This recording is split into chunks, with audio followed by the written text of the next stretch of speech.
Anjali. In this video, we are going to learn about like terms and unlike terms and how to solve algebraic expressions. So let's begin. Today we will discuss how do we solve algebraic expressions, that is how do we add, subtract, divide or multiply algebraic expressions. To do so, we must be clear with two basic things, that is one is like terms and another is unlike terms. What do we mean by like terms and what do we mean by unlike terms? ये बहुत ज़रूरी है, इसी से ही we will be able to solve algebraic expressions. Now see, आप सबको पता है टर्म्स क्या होती हैं, ठीक है. हमने ये डिस्कस किया था कि जब भी एक्सप्रेशन में प्लस या माइनस आता है तो प्लस और माइनस सेपरेटर्स हैं जो कि वेरिएबल्स या फिर कांस्टेंट्स को एक दूसरे से अलग कर देते हैं और टर्म्स बना देते हैं, ठीक है. अब लाइक और अनलाइक टर्म्स क्या होती हैं वो अब आप ध्यान से समझना. लाइक मीन्स एक जैसा और अनलाइक मीन्स जो एक जैसा नहीं होता है, मतलब डिफरेंट या अलग, ठीक है.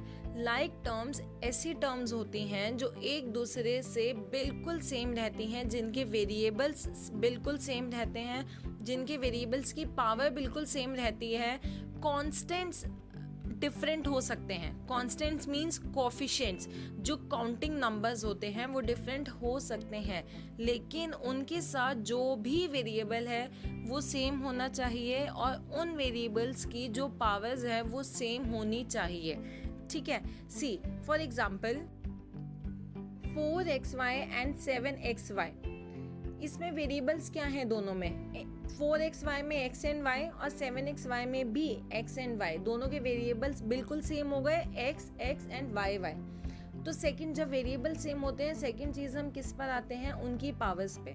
4xy में जो xy है उन दोनों की पावर 1 है और 7xy में भी जो xy है दोनों की पावर 1 है.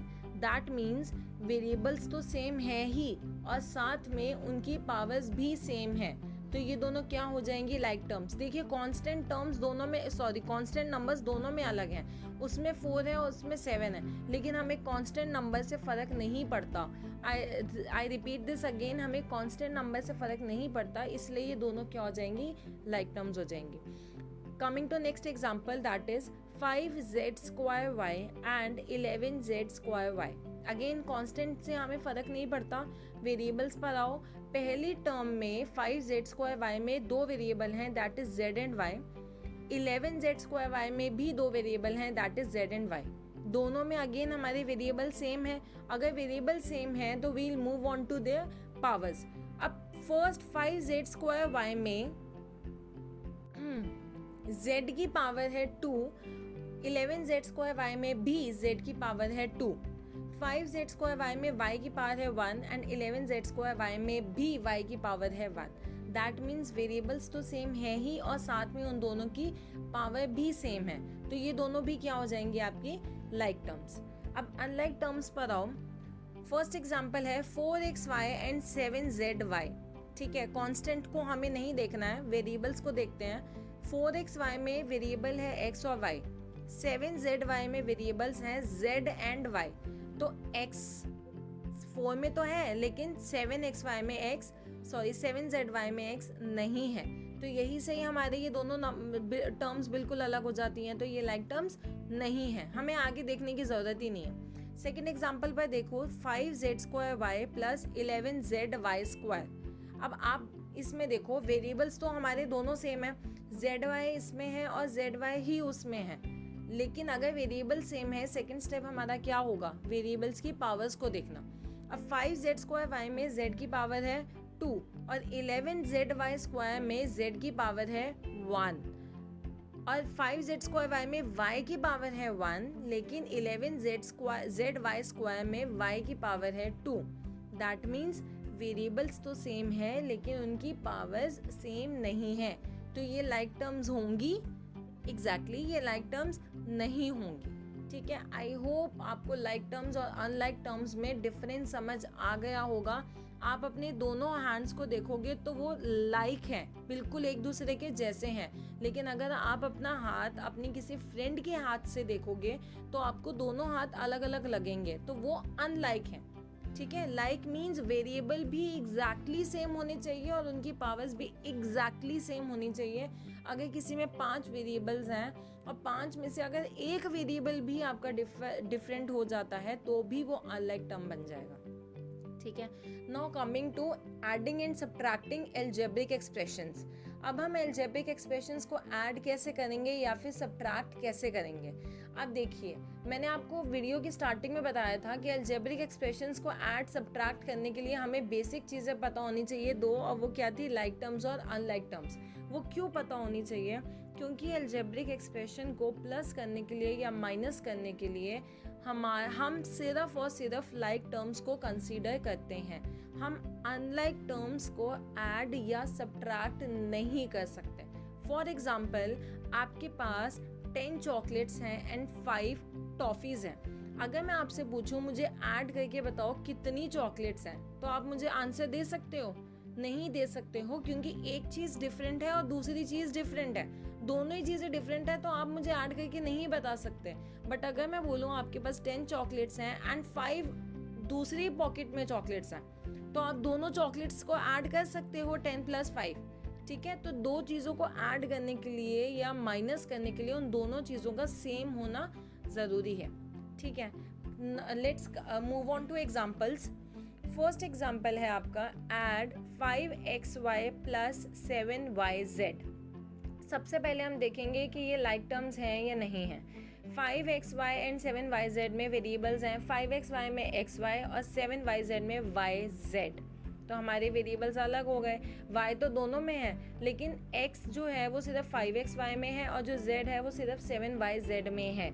ठीक है। तो हम इन्हें ऐड नहीं कर सकते, तो इसका आंसर यही आ जाएगा as it is 5xy + 7yz। इससे आगे हम सॉल्व ही नहीं कर सकते क्योंकि ये दोनों बिल्कुल डिफरेंट चीज़ें हैं। सेकेंड एग्जाम्पल पर आओ।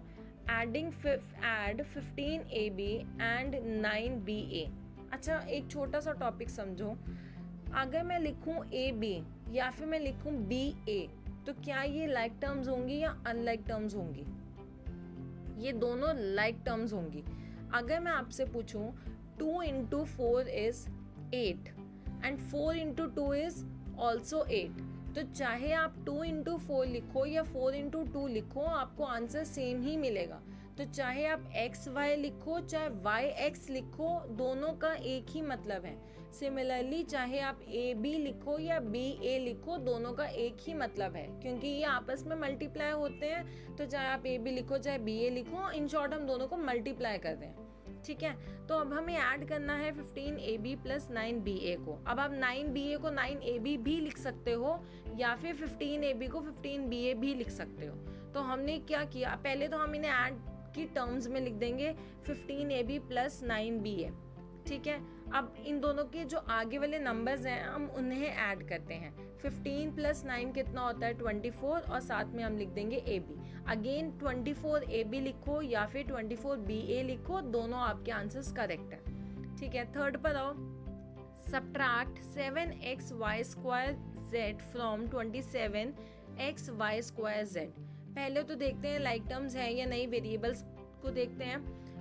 7xy² में 3 वेरिएबल्स हैं, वो हैं x, y, z, और 27xy² में भी 3 वेरिएबल्स हैं x, y, z। तो वेरिएबल्स हमारे सेम हैं। अब हम किस को कंसीडर करेंगे? वेरिएबल्स की पावर्स को।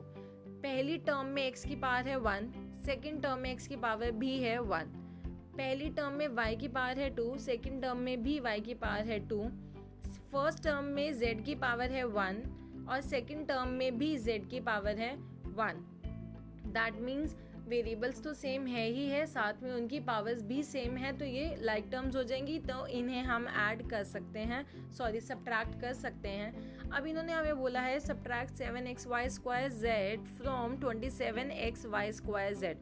ये चीज़ तो आप सबको पता है कि फ्रॉम मीन्स इसमें से, फ्रॉम के बाद जो भी टर्म लिखी होती है उसमें से हम पहली वाली टर्म को माइनस करते हैं। फ्रॉम का मतलब होता है में से, मतलब 27xy² में से माइनस करो 7xy²। तो 27xy² को हमने पहले लिख दिया, फिर इसमें से हमने माइनस किया 7xy² को। तो 27 में से 7 माइनस करो, कितना मिलेगा आपको? 20 और आगे हम सेम वेरिएबल्स लिख देंगे उनकी पावर्स के साथ x y स्क्वायर z।